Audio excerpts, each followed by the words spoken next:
بسم اللہ الرحمن الرحیم۔ کعب احبار بیان کرتے ہیں کہ میں نے حضرت عمر بن خطاب سے کہا، میں ایسی قوم کو پہچانتا ہوں کہ اگر ان میں یہ آیت نازل ہوتی تو وہ اس دن میں غور کر دیں اور اس کو عید کا دن مقرر کر دیں۔ حضرت عمر نے پوچھا کون سی آیت؟ انہوں نے کہا الیوم اکملت لکم دینکم۔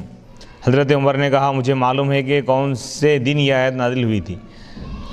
وہ جمعہ کا دن تھا اور عرفہ کا دن تھا، اور یہ دونوں ہمارے لیے عید ہیں۔ حضرت عبداللہ بن عباس رضی اللہ تعالیٰ عنہما نے بھی یہودی سے کہا یہ آیت عید کے دن نازل ہوئی، جمعہ اور عرفہ کے دن۔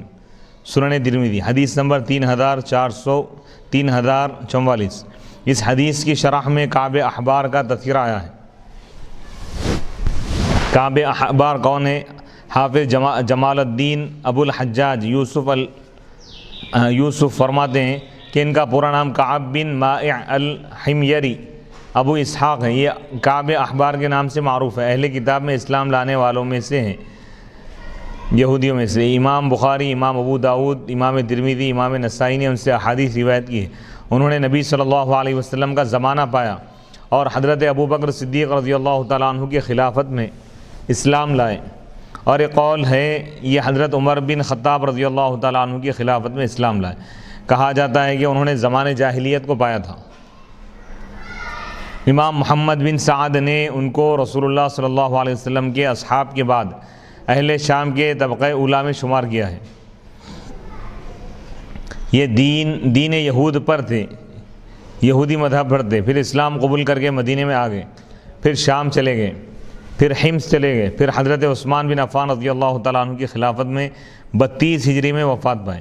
سعید بن مسیب رحمۃ اللہ علیہ بیان فرماتے ہیں کہ حضرت عبداللہ بن عباس نے رضی اللہ تعالیٰ عنہما نے کعب احبار سے پوچھا آپ نبی صلی اللہ علیہ وسلم اور حضرت ابو بکر کے عہد میں اسلام کیوں نہیں لائے، حتیٰ کہ اب حضرت عمر کے عہد میں اسلام لائے؟ تو انہوں نے کہا میرے والد نے میرے لیے تورات کی کتاب لکھ کر مجھے دی اور کہا اس پر عمل کرنا، اور باقی کتابوں پر مہر لگا دی، اور مجھ سے یہ عہد لیا کہ میں ان کتابوں کی مہر کو نہ توڑوں۔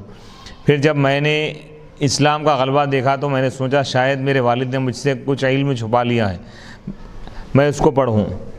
پھر میں نے مہر توڑ کر ان کو پڑھا تو ان میں سیدنا محمد صلی اللہ علیہ وسلم اور آپ کی امت کی صفت تھی، تو اب میں مسلمان ہو گیا۔ پھر ان کی حضرت ابن عباس سے دوستی ہو گئی۔ حضرت معاویہ نے کہا سنو ابو الدرداء حکماء میں سے اور عمرو بن عاص حکماء میں سے اور کعب احبار علماء میں سے۔ ابو معان بیان کرتے ہیں کہ حضرت عمر کے پاس کعب کی حضرت عبداللہ بن سلام سے ملاقات ہوئی۔ انہوں نے پوچھا اے کعب اہل علم کون لوگ ہیں؟ کعب نے کہا جو اپنے علم پر عمل کرتے ہیں۔ انہوں نے کہا جب علماء علم کو حاصل کر لیں اور اس کو محفوظ کر لیں پھر ان کے دلوں سے علوم کے نکل جانے کا سبب کیا ہے؟ انہوں نے کہا نفس کی طمع اور حرص اور لوگوں سے اپنی حاجات کو طلب کرنا۔ حضرت عبداللہ بن سلام نے کہا آپ نے سچ کہا۔ خالد بن معدان بیان کرتے ہیں کہ کعب نے کہا اگر میں خوف خدا سے رہوں تو وہ میرے نزدیک اپنے وزن کے برابر صدقہ کرنے سے زیادہ محبوب ہے۔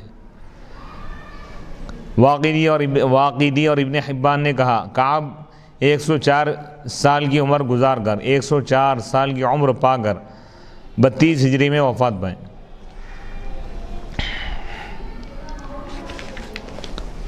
باب نمبر 34 بابن الزکوٰۃ من الاسلام، زکوٰۃ امور اسلام میں سے۔ اس عنوان کے معنی ہیں اسلام کی شاخوں میں سے ایک شاخ زکوٰۃ ہے۔ اس باب اور سابق گزرے ہوئے باب میں مناسبت یہ ہے کہ باب سابق کا عنوان تھا ایمان میں زیادتی اور کمی، اور اعمال کے زیادہ اور کم ہونے پر ایمان میں زیادتی اور کمی ہوتی، اور زکوٰۃ کے زیادہ یا کم دینے سے بھی اسلام میں زیادتی اور کمی ہوگی۔ اسی طرح ایمان میں بھی زیادتی اور کمی ہوگی، اور یہ ہم احناف کے خلاف نہیں ہیں، یہ بات احناف کے خلاف نہیں ہے، کیونکہ ہمارے نزدیک بھی ایمان کامل میں زیادتی اور کمی ہوتی ہے۔ وقولہ تعالی وما امروا الا لیعبدوا اللہ مخلصین لہ الدین حنفاء ویقیموا الصلاۃ ویؤتوا الزکاۃ وذلک دین القیمہ، اور اللہ تعالیٰ کا یہ ارشاد ہے اور ان کو صرف یہ حکم دیا گیا تھا کہ وہ اللہ کی عبادت کرے اس کے لیے اطاعت کو خالص کرتے ہوئے، حنفاء حق پر قائم رہتے ہوئے، ادیان باطلہ سے منہ موڑتے ہوئے، اور وہ نماز کو قائم کریں، یعنی باطل جو مذاہب ہیں ان کو چھوڑتے ہوئے، ان سے دوری اختیار کرتے ہوئے اللہ کی عبادت کرے، اور وہ نماز قائم کرے اور وہ زکوٰۃ دے، اور وہ درست دین ہے اور یہی صحیح دین ہے۔ اس آیت کے معنی یہ ہے کہ اہل کتاب کو تورات اور انجیل میں صرف یہ حکم دیا گیا تھا کہ وہ اس طریقے سے اللہ کی عبادت کریں، اور اس آیت میں نماز اور زکوٰۃ کی باقی تمام عبادات پر فضیلت بیان کی گئی۔ اور اس آیت کی اس باب کے عنوان کے ساتھ مناسبت یہ ہے کہ اس باب کا عنوان ہے زکوٰۃ امور اسلام سے، اور اس آیت میں زکوٰۃ ادا کرنے کا حکم ہے امور اسلام سے، اسلامی معاملات میں سے ہی، اس کا تعلق اسلام اور ایمان سے ہو رہا ہے۔ تو امام بخاری اصل یہ بتانا چاہ رہے ہیں کہ زکوٰۃ کیونکہ عمل ہے اور عمل اسلام میں داخل ہے ایمان میں۔ حدیث نمبر 46، حدثنا اسماعیل قال حدثني مالک بن انس عن امه ابی سہیل بن مالک عن ابیہ انہ سمع طلحة بن عبید اللہ یقول جاء رجل الى رسول اللہ صلی اللہ علیہ وسلم من اہل نجد ثائر الرأس نسمع دوی صوته ولا نفقه ما يقول حتى دنا فإذا هو يسأل عن الإسلام فقال رسول الله صلى الله عليه وسلم 5 صلوات في اليوم والليلة فقال هل علي غيرها قال لا إلا أن تطوع قال رسول الله صلى الله عليه وسلم وصيام رمضان قال هل علي غيره قال لا إلا أن تطوع قال وذكر له رسول الله صلى الله عليه وسلم الزكاة قال هل علي غيرها قال لا إلا أن تطوع قال فأدبر الرجل وهو يقول والله لا أزيد على هذا ولا أنقص قال رسول الله صلى الله عليه وسلم أفلح إن صدق۔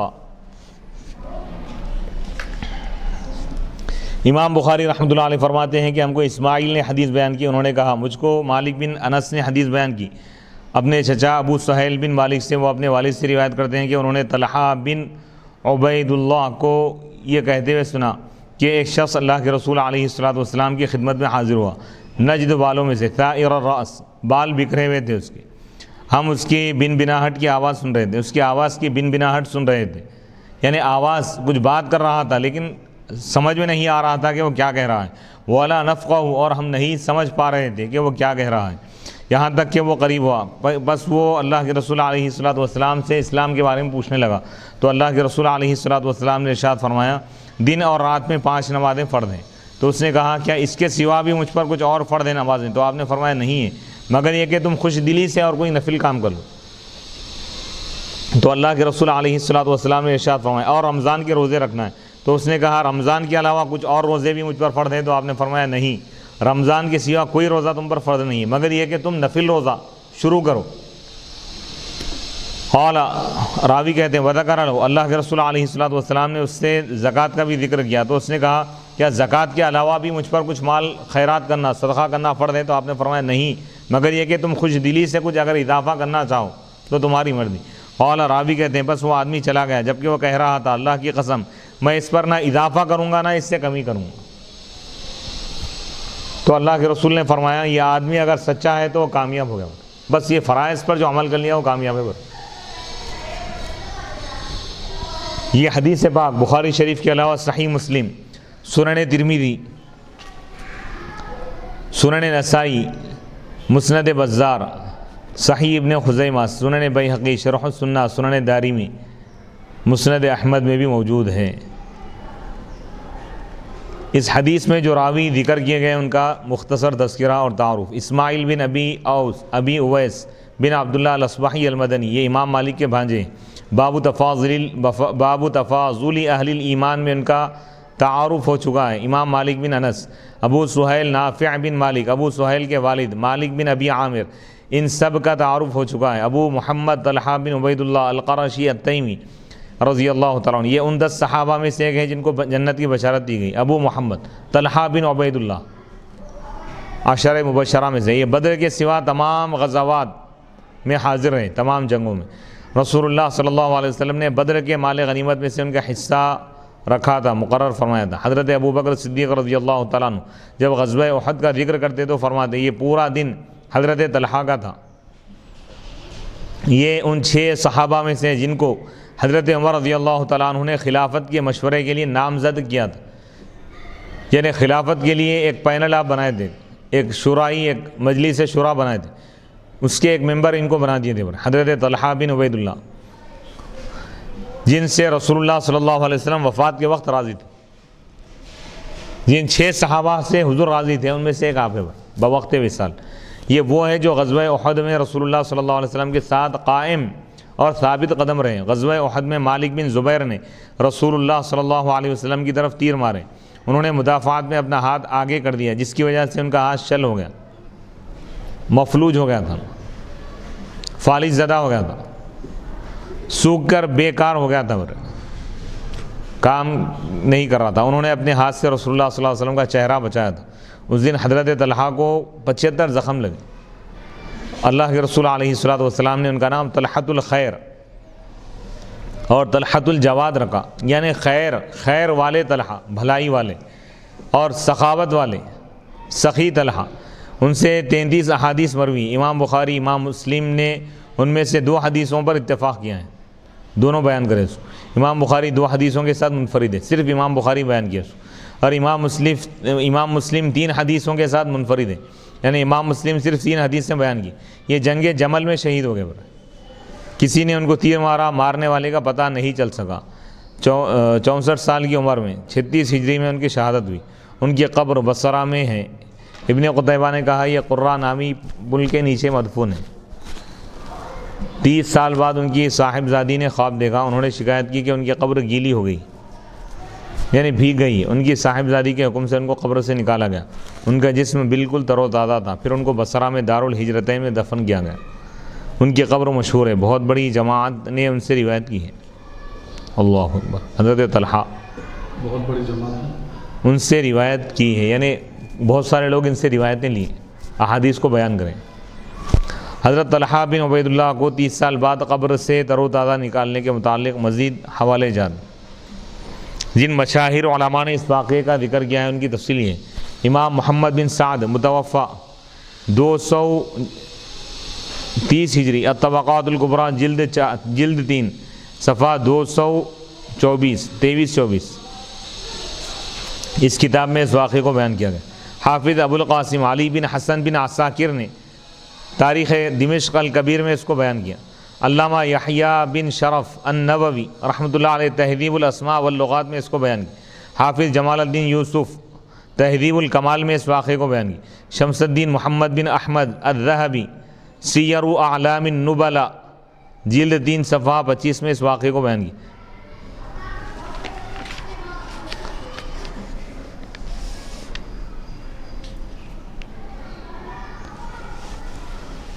نجد سرزمین تہامہ سے لے کر ارض عراق کی سرزمین تک جو بلند جگہ ہے اس کو نجد کہتے ہیں۔ اس کے لغوی معنی ہے نجد، زمین کی بلند جگہ، یعنی ٹیلے کو بھی نجد بولتے ہیں۔ ثائر الراس، جس کے سر کے بال منتشر ہو۔ دویہ صوتی، وہ آواز جو بلند اور متکرر ہو، بار بار جو آواز آئے اس کو دویون بولتے، اور اس کا مطلب سمجھ میں آئے، شہد کی مکھی کی بن بناہٹ کی طرح آواز۔ اس حدیث میں ذکر ہے کہ ایک شخص آیا، وہ شخص زمام بن ثعلبہ تھا جو بنو سعد بن بکر کا بھائی تھا، جو یہ 5 ہجری میں اسلام لائے تھے۔ اس حدیث پر یہ اعتراض ہے کہ اس شخص نے اسلام کے متعلق سوال کیا، تو آپ کو بظاہر چاہیے تھا کہ آپ اس کو توحید اور رسالت کے متعلق بتاتے، آپ نے اس کو نماز، روزے اور زکوٰۃ کے متعلق بتایا۔ تو یہ جو جواب سوال کے مطابق نہیں ہے، اس کے 2 جواب ہیں۔ اس سوال کا در حقیقت فرائض اسلام سے، اس کا سوال در حقیقت فرائض اسلام کے متعلق تھا۔ پھر اعتراض ہوگا کہ آپ نے حج کا ذکر کیوں نہیں کیا، تو اس کا جواب یہ ہے کہ اس وقت حج فرض نہیں ہوا تھا۔ ممکن ہے آپ نے اس کو توحید اور رسالت کی گواہی دینے کے متعلق بتایا ہو، لیکن حضرت طلحہ فاصلے پر ہونے کی وجہ سے اس کو سن نہ سکے ہو۔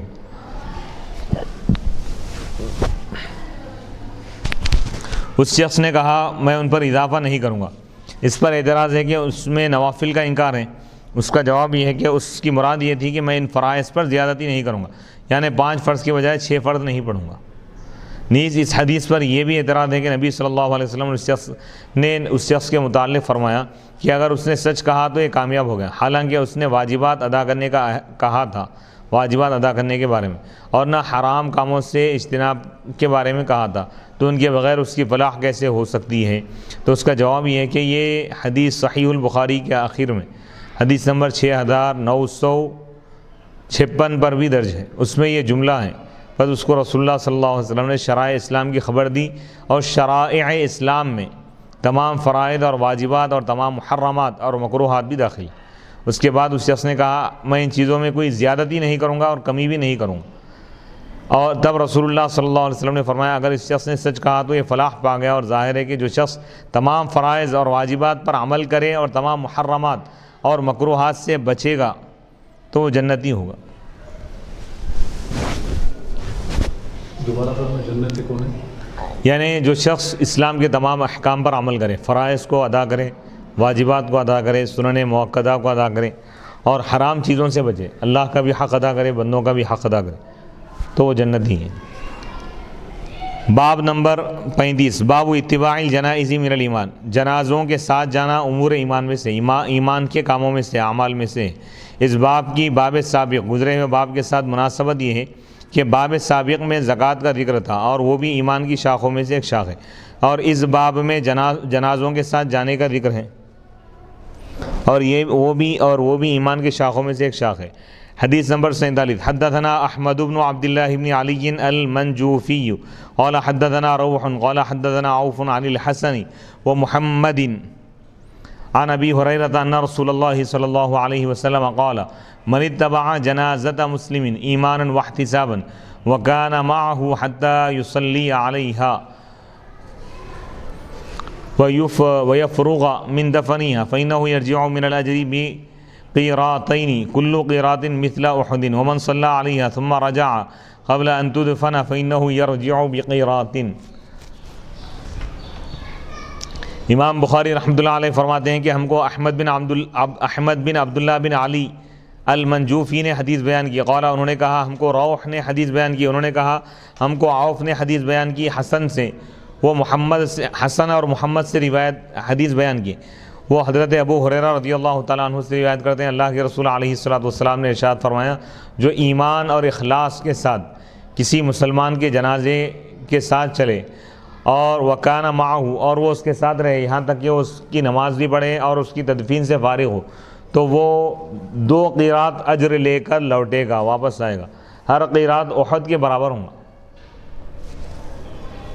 احد پہاڑ کے برابر ہوگا، اور جو اس پر صرف نماز پڑھا پھر تدفین سے پہلے واپس ہو گیا تو وہ 1 قیرات ثواب پائے گا۔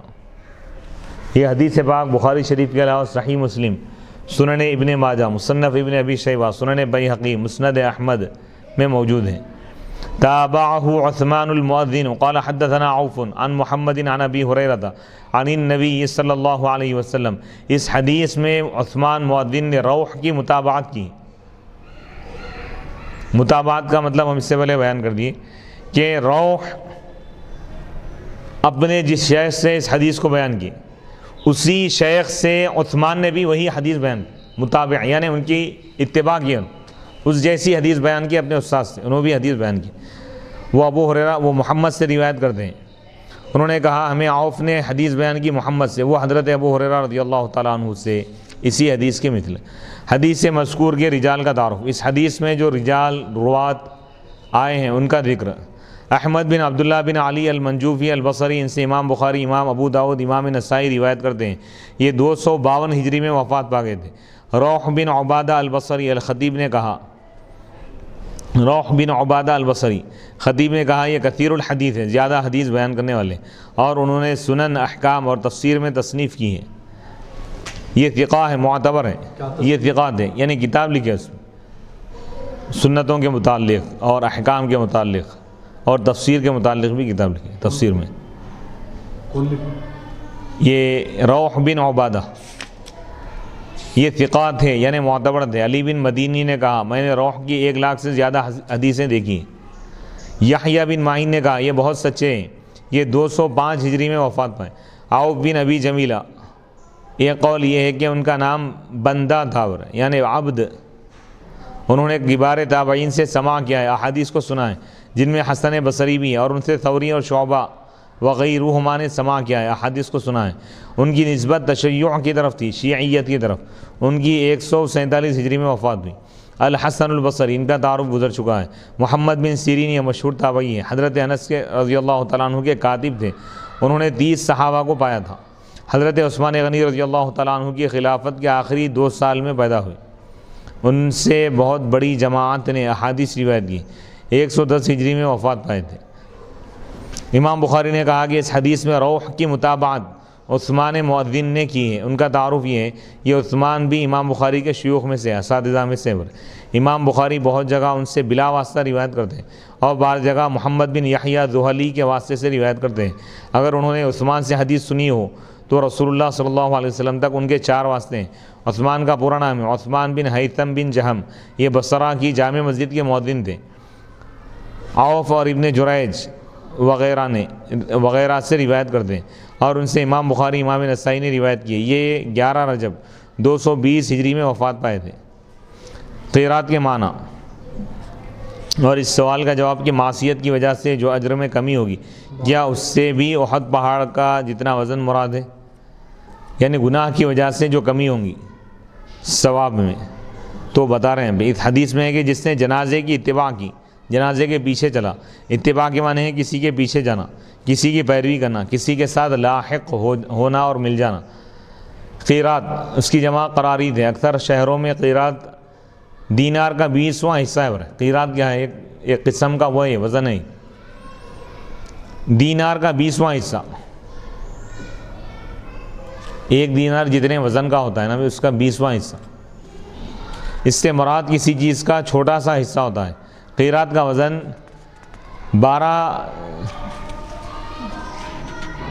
12 چاولوں کے برابر ہوتا ہے، چاول کے 12 دانوں کے برابر ہوتا ہے۔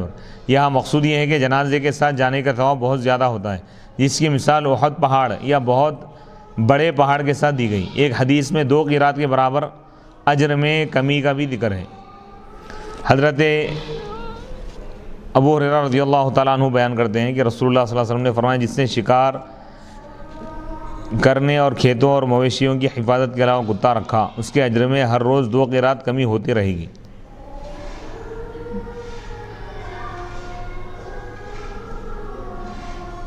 یعنی اب اس سے مراد کیا ہے؟ اب سوال یہ ہے کہ آیا یہ قیرات بھی احد پہاڑ کے برابر ہے؟ اس کا جواب یہ ہے کہ اللہ تعالیٰ کا طریقہ یہ ہے کہ نیکیوں کی تعظیم کر کے، بڑا بنا کے اس کو، ان کا اجر دگنا اور چوگنا کرتا ہے اور برائیوں کی سزا نہیں بڑھاتا، اور یہ اس کا لطف اور کرم اور رحمت ہے۔ لہذا جس حدیث میں 1 قیرات اجر میں کمی کا ذکر ہے، اس سے مراد قیرات کا معروف وزن 12 چاول ہے۔ اور جس حدیث میں اجر بڑھانے کا ذکر ہے، وہاں قیرات سے مراد احد پہاڑ جیسا وزن، جتنا وزن ہے۔ یعنی جس حدیث میں نیکیوں میں اضافے کے لیے قیرات کا لفظ استعمال کیا گیا، یعنی فلاں عمل کریں گے تو 1 قیرات کے برابر ثواب ملیں گا، تو وہاں پہ جہاں پہ نیکیوں کا ذکر ہے تو وہاں پہ زیادہ معنی مراد لے رہے ہیں۔ قیرات تو 12 چاول کے دانوں کے برابر ہے، لیکن 12 چاول کے دانوں کے برابر ہی ثواب دیں گا اللہ تعالیٰ، یہ مراد نہیں۔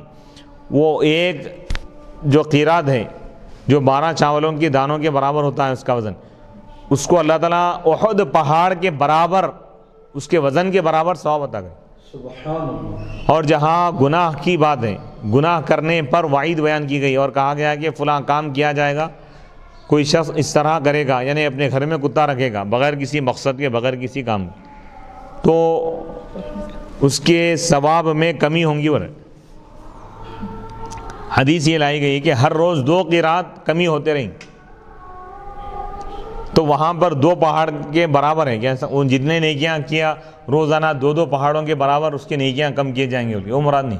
وہاں پر اس کا اصلی وزن مراد ہے، یعنی 12 چاول کے دانوں کے برابر، یعنی 24 دانوں کے برابر اس کا ثواب کم ہوتا رہے گا اگر کوئی ایسا کتا اپنے گھر میں پالے گا۔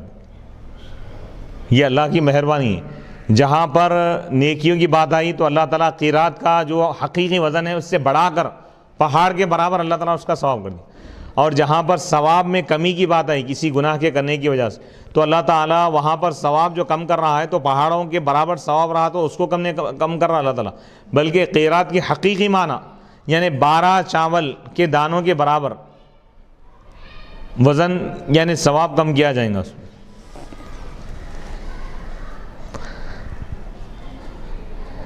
مسلمانوں کے ساتھ ان کی زندگی میں اور ان کی موت کے بعد نیک سلوک کرنے کی تلقین اور ترغیب کے متعلق احادیث۔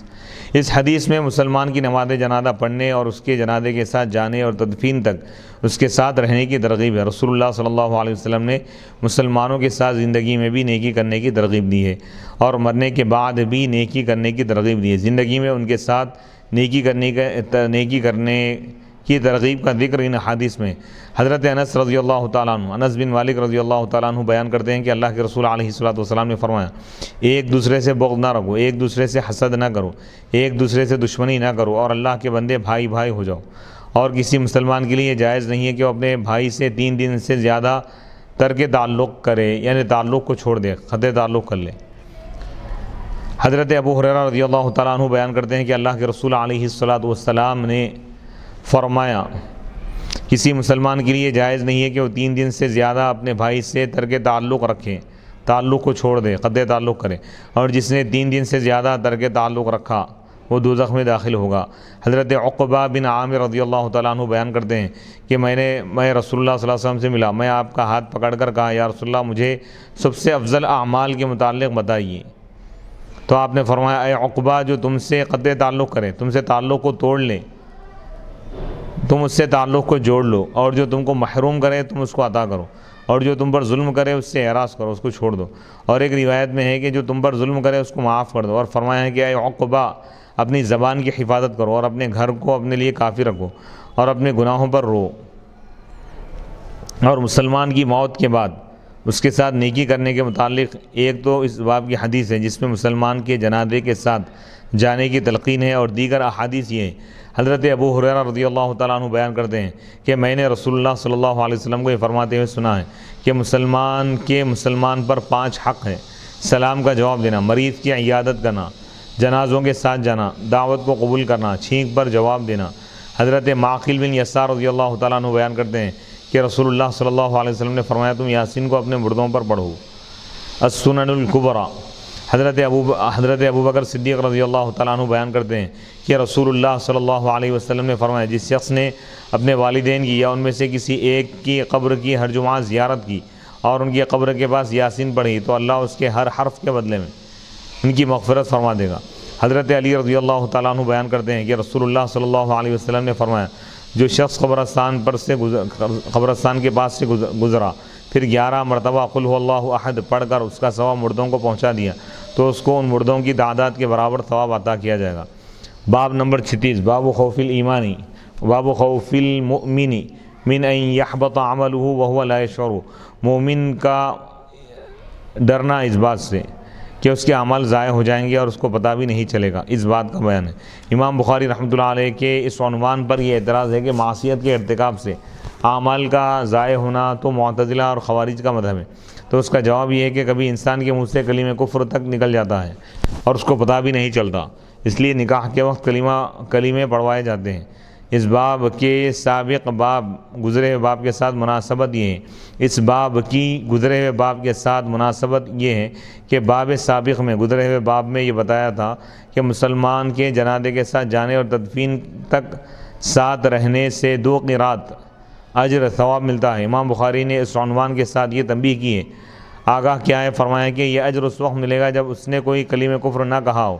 وقال ابراہیم التیمی ما عرضت قولی علی عملی الا خشیت ان اکون مکذبا۔ وقال ابن ابی ملیکۃ ادرکت 30 من اصحاب النبی صلی اللہ علیہ وسلم كلهم يخاف النفاق على نفسه ما منهم احد يقول انه على ایمان جبریل و میکائیل ويذكر عن الحسن ما خافه الا مؤمن ولا امنه الا منافق وما يحذر من الإصرار على النفاق وما يحذر من الإصرار على النفاق والعصيان من غير توبة لقول الله تعالى ولم يصروا على ما فعلوا وهم يعلمون۔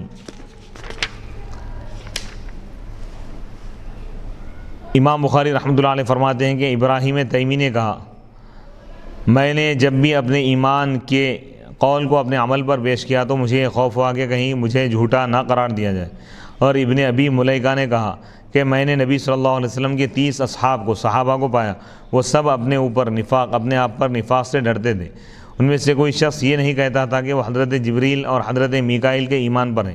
حسن بصری سے منقول ہے کہ اعمال کے ضائع ہونے سے صرف مومن ڈرتا ہے اور اس سے صرف منافق بے خوف ہو جاتا ہے، اور نفاق اور معصیت پر بغیر توبہ کے اصرار کرنے سے اس آیت میں ڈرایا گیا ہے، اور وہ لوگ اپنے گناہ کے کاموں پر دانستہ اصرار نہیں کرتے، جانتے بوجھتے ہوئے اپنے گناہوں پر وہ قائم نہیں رہتے، توبہ کر لیتے ہیں۔ سورہ آل عمران آیت نمبر 135۔ صحابہ کرام کے ضیاع اعمال اور نفاق کے خوف کی توجیہ، اس کی تشریح۔ صحابہ کرام اور اخیار تابعین میں جو بڑے بڑے تابعین گزرے اس سے ڈرتے تھے کہ کہیں ان کا خاتمہ کفر پر نہ ہو اور ان کے نیک اعمال ضائع ہو جائیں، اور بعض اوقات انہوں نے ظالم حکام کے برے کام دیکھے اور وہ ان برائیوں کے رد پر قادر نہ ہوئے، تو وہ ڈرتے تھے کہ برے کاموں کا رد نہ کرنا کہیں نفاق اور مداہنت نہ ہو۔ والذین یؤتون ما آتوا وقلوبہم وجلۃ، اور جو لوگ اللہ کی راہ میں جو کچھ دیتے ہیں وہ خوف زدہ دلوں کے ساتھ دیتے ہیں۔ حضرت عائشہ صدیقہ رضی اللہ تعالیٰ عنہ بیان کرتی ہیں کہ میں نے اس آیت کے متعلق رسول اللہ صلی اللہ علیہ وسلم سے پوچھا، کیا اس آیت کا مصداق وہ لوگ ہیں جو شراب پیتے ہیں اور چوری کرتے ہیں؟ آپ نے فرمایا نہیں، اے صدیق کی بیٹی، اس کا مصداق وہ لوگ ہیں جو روزے رکھتے ہیں، نماز پڑھتے ہیں اور صدقہ کرتے ہیں، اس کے باوجود وہ اس سے ڈرتے ہیں کہ کہیں ان کی یہ عبادتیں قبول نہ کی جائے، رد نہ کر دی جائیں۔ یہ حدیث پاک سنن ترمذی میں، ابن ماجہ مسند حمیدی مستدرک میں، شرح السنہ میں قارئین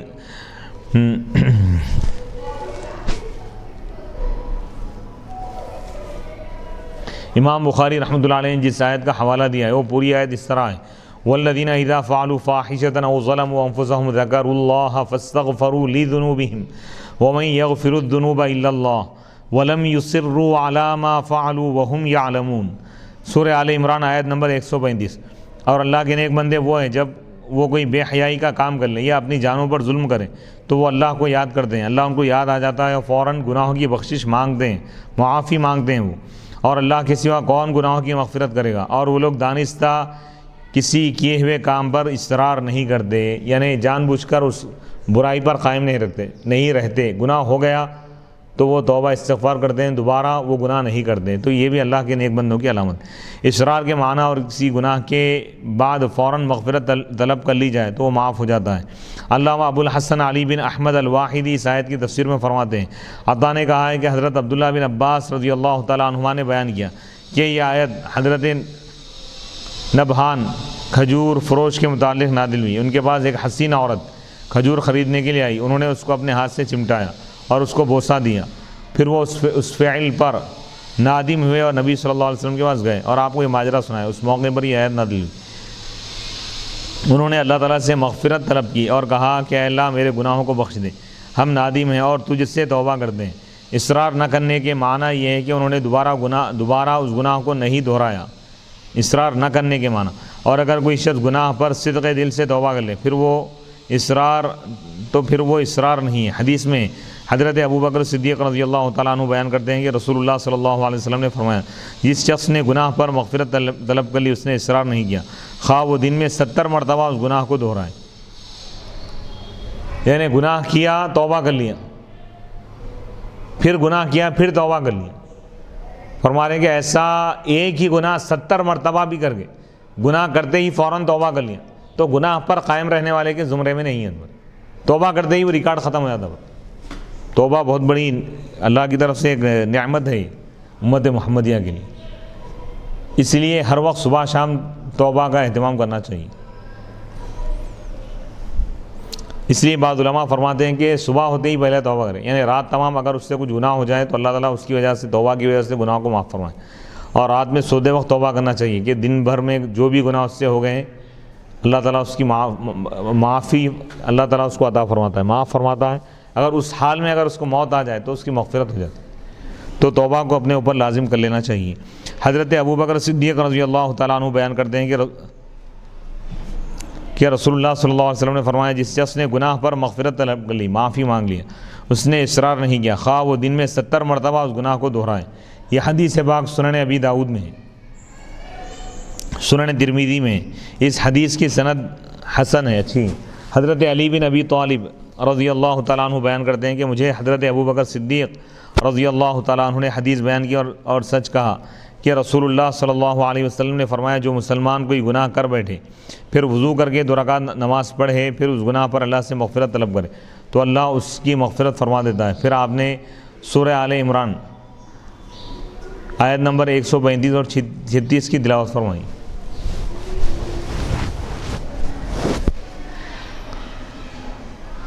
حدیث نمبر 48 حدثنا محمد بن عرعرة قال حدثنا شعبة عن زبيد قال سألت أبا وائل عن المرجئة فقال حدثني عبد الله أن النبي صلى الله عليه وسلم قال سباب المسلم فسوق وقتاله كفر۔ امام بخاری رحمۃ اللہ علیہ فرماتے ہیں کہ ہم کو محمد بن عرعرہ نے حدیث بیان کی، انہوں نے کہا ہم کو شعبہ نے حدیث بیان کی زبید سے، قال انہوں نے کہا میں نے ابو وائل سے پوچھا مرجئہ کے بارے میں، مرجئہ فرقے کے بارے میں، تو انہوں نے کہا مجھے عبداللہ نے حدیث بیان کی کہ نبی صلی اللہ علیہ وسلم نے فرمایا کہ سباب المسلم فسوق، مسلمان کو گالی دینا فسوق ہے، گناہ ہے، اور اس سے جنگ کرنا کفر ہے۔ یہ حدیث صحیح بخاری کے علاوہ صحیح مسلم میں، سنن ترمذی میں ہے، سنن نسائی، سنن ابن ماجہ، سنن بیہقی، مسند ابی داؤد الطیالسی، مسند ابی عوانہ، صحیح ابن حبان، مسند ابی اعلیٰ، حلیۃ الاولیاء، مسند حمیدی، مسند احمد میں۔ اس حدیث کے جو رجال ہیں، جو راوی ہیں، ان کا تعارف تذکرہ یہ ہے ابو عبداللہ محمد بن عرعرہ القرشی البصری، یہ 75 سال کی عمر میں 213 ہجری میں وفات پائے۔ امام بخاری، امام مسلم اور امام ابو داؤد نے ان سے روایت کی۔ شعبہ بن الحجاج ان کا تذکرہ ہو چکا ہے۔ زبید بن حارث الکوفی، یہ ابو وائل اور تمام تابعین سے روایت کرتے ہیں۔ امام بخاری نے کہا کہ یہ 122 ہجری میں وفات پا گئے تھے۔ ابو وائل شقیق بن سلمہ الاسدی کوفی تابعی، انہوں نے رسول اللہ صلی اللہ علیہ وسلم کا زمانہ پایا لیکن آپ کی زیارت نہیں کی۔ یہ کہتے ہیں کہ میں نے 7 سال جاہلیت کے پائے، میں نبی صلی اللہ علیہ وسلم کی بعثت کے وقت 10 سال کا تھا اور اونٹوں کو چراتا تھا۔ انہوں نے حضرت عمر بن خطاب، حضرت عثمان، حضرت علی، حضرت عبداللہ بن مسعود اور حضرت عمار رضی اللہ تعالیٰ عنہم و دیگر سے سماع کیا ہے، احادیث کو سنا ہے، اور ان سے بہت سارے تابعین نے سماع کیا ہے، احادیث کو سنا ہے۔ ان کی جلالت شان، تقوی اور ثقاہت پر اجماع ہے، ان کے نیک ہونے پر سب متفق ہیں۔ یہ حضرت عبداللہ بن مسعود رضی اللہ تعالیٰ عنہ کے اجل تلامذہ میں سے تھے، یعنی قریبی اور قابل فخر شاگردوں میں سے تھے۔ 82 ہجری میں وفات پائے۔ حضرت عبداللہ بن مسعود رضی اللہ تعالیٰ عنہ، ان کا تعارف گزر چکا ہے۔ المرجئہ، سباب فسوق اور قتال کے معنی۔ مرجئہ یہ اسلام کا ایک فرقہ ہے جس کا نظریہ یہ ہے کہ ایمان لانے کے بعد معصیت سے، گناہ کرنے کی وجہ سے کوئی نقصان نہیں پہنچتا۔ سباب کے معنی ہے کسی کو گالی دینا یا عیب لگانا یا اس کو برا کہنا۔ فسوق کے معنی ہے حق سے خروج، جب تازہ پھل کا چھلکا اتر جائے تو کہتے ہیں فسقت الرطبۃ، معصیت کی طرف میلان، گناہ کبیرہ کرنا، اس کا اطلاق شرک اور گناہ دونوں پر ہوتا ہے۔ قتال، آپس میں لڑنا اور ایک دوسرے کو قتل کرنا، مخاصمت کو بھی مقاتلہ کہتے ہیں۔ اس اعتراض کے جوابات کہ مسلمان سے قتال کرنا، مسلمان کے ساتھ جنگ کرنا، لڑنا معصیت ہے، پھر اس پر کفر کا اطلاق کیوں فرمایا ہے، اور اس سے بظاہر خوارج کی تائید ہوتی ہے۔ اس حدیث میں مسلمانوں سے قتال کو کفر قرار دیا گیا، فرمایا ہے۔ اس پر یہ اعتراض ہے کہ مسلمان سے لڑنا یا اس کو قتل کرنا معصیت ہے، اس سے آدمی ملت اسلامیہ سے خارج نہیں ہوتا۔ تو اس اعتراض کے جوابات یہ ہیں۔ اس حدیث میں کفر سے حقیقی کفر مراد نہیں ہے، بلکہ اس سے مراد ہے مسلمانوں کے حقوق کو تلف کرنا، کیونکہ اللہ تعالیٰ نے مسلمانوں کو ایک دوسرے کا بھائی بنایا ہے اور ان کو آپس میں قتال اور قطع تعلق سے منع فرمایا ہے۔ بس جس نے مسلمانوں سے قتال کیا اس نے اس کے حق کا کفر کیا، یعنی انکار کیا۔ مسلمان سے قتال کرنا وہ فعل ہے جو کفر کے مشابہ ہے، کیونکہ مسلمانوں سے کفار قتال کرتے ہیں۔ کفر سے لغوی کفر مراد ہے، کیونکہ مسلمان کا مسلمان پر حق یہ ہے کہ وہ اس کی مدد کرے اور اس سے اذیت، تکلیف کو دور کرے، اور جب اس نے مسلمان سے قتال کیا تو اس حق کو چھپایا، اور کفر کا لغوی معنی چھپانا ہے، اور اسی لیے کسان کو کافر کہتے ہیں، کیونکہ بیج کو زمین میں چھپا دیتا ہے۔ جو شخص مسلمان سے قتال کرے گا، ہو سکتا ہے اس کا انجام اور خاتمہ کفر پر ہو، یعنی اس کا معال انجام کفر ہے۔ جس نے مسلمان سے اس کے اسلام کے سبب سے قتال کیا تو اس کا یہ قتال کفر ہے۔ جس نے حلال اور جائز سمجھ کر مسلمان سے جنگ کیا تو اس کا یہ قتال کرنا کفر ہے۔ جیسے خارجی اور باغی امام برحق سے قتال کریں، خارجی فرقہ یا باغی امام برحق سے قتال کریں، البتہ جو کسی تعویل کے ساتھ مسلمانوں سے قتال کرے تو کافر نہیں ہے۔ جیسے حضرت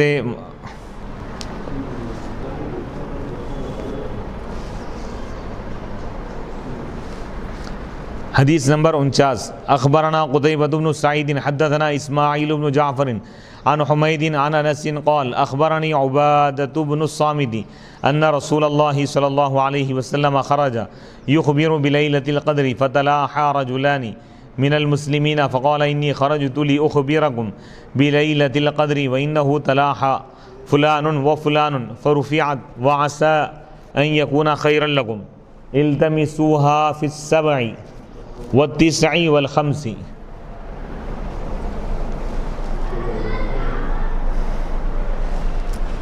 حدیث نمبر 49، امام بخاری رحمۃ اللہ علیہ فرماتے ہیں کہ ہم کو قتیبہ بن سعید نے خبر دی، انہوں نے کہا ہم کو اسماعیل بن جعفر نے حدیث بیان کی حمید سے، وہ حضرت انس سے روایت کرتے ہیں، انہوں نے کہا مجھ کو عبادہ بن صامت رضی اللہ تعالیٰ عنہ نے خبر دی کہ اللہ کے رسول علیہ الصلاۃ والسلام شب قدر کی خبر دینے کے لیے آپ نکلے،